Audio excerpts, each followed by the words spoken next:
আজই ডাউনলোড করুন আর এনজয় করুন আপনার পছন্দের শো। আনন্দিত মিষ্টি কথার পাচনে সবার মন ভালো করতো। আনন্দিত তার আনন্দে সবাইকে মাতিয়ে রাখতো। একবারও ভেবে দেখেছো আনন্দিরও তো আনন্দ ফুরিয়ে যায় বলো? আমার সঙ্গে বিবাহ বন্ধনে আবদ্ধ হওয়ার স্বপ্নটা না ঝেড়ে ফেলে দাও। क्या?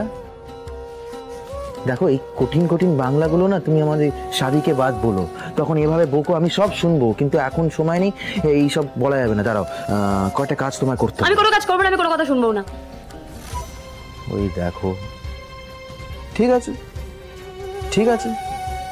হ্যালো, এই যে আমাদের যে সেকেন্ড টার্গেট ছিল না রিসেপশনিস্টটা, ওটা চেঞ্জ করে দে।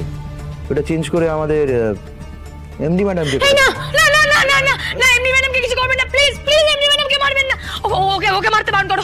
আচ্ছা আচ্ছা আচ্ছা বলো তোমার লোকেদের। আচ্ছা আচ্ছা আমি কথা বলছি, ঠিক আছে। মানে এমডি ম্যাডামকে উড়িয়ে দে, কিন্তু একটা গুলিতে ওরা যাতে কষ্ট না পায়। না না প্লিজ প্লিজ প্লিজ, মাকে কিছু করো না। তুমি যা বলবে আমি তাই করব, তুমি যা বলবে আমি তাই করব, আমি তাই করব, আমি তাই করব। কি বললে? তুমি যা বলবে আমি তাই করব। এই দেখো এই দেখো, বলো বলো বলো, কি করবো বলো। আমি তো এতদিন ধরে আমার যার যার প্রতি যা যা কর্তব্য ছিল সব করেছি, তাই না?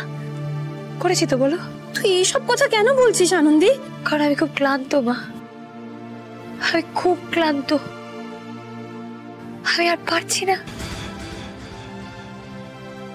ভালোবেসে তুমি ক্লান্ত হয়ে গেছো?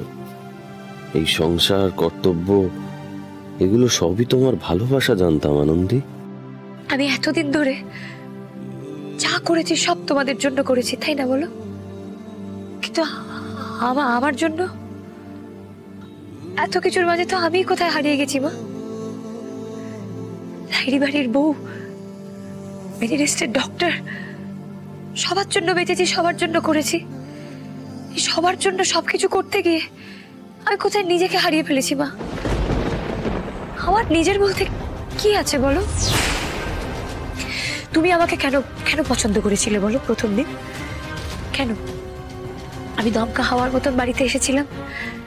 আনন্দিত মিষ্টি কথার পাচনে সবার মন ভালো করতো। আনন্দিত তার আনন্দে সবাইকে মাতিয়ে রাখতো। একবারও ভেবে দেখেছো আনন্দিরও তো আনন্দ ফুরিয়ে যায় বলো? আমার কোটা শেষ মা, আমার নিজেকে বড় ফাঁকা লাগে।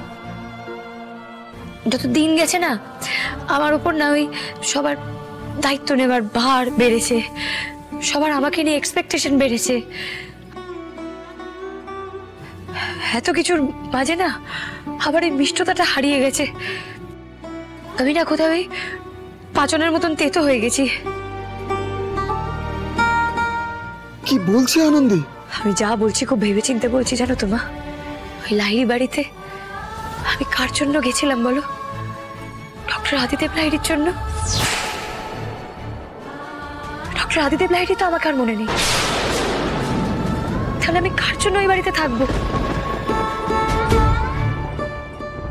ভালোবাসার মানুষটারই আমার কথা মনে নেই। আমি শুধু এটাই বলতে ফোন করেছিলাম আমি আর কোনোদিন ওই বাড়িতে ফিরবো না।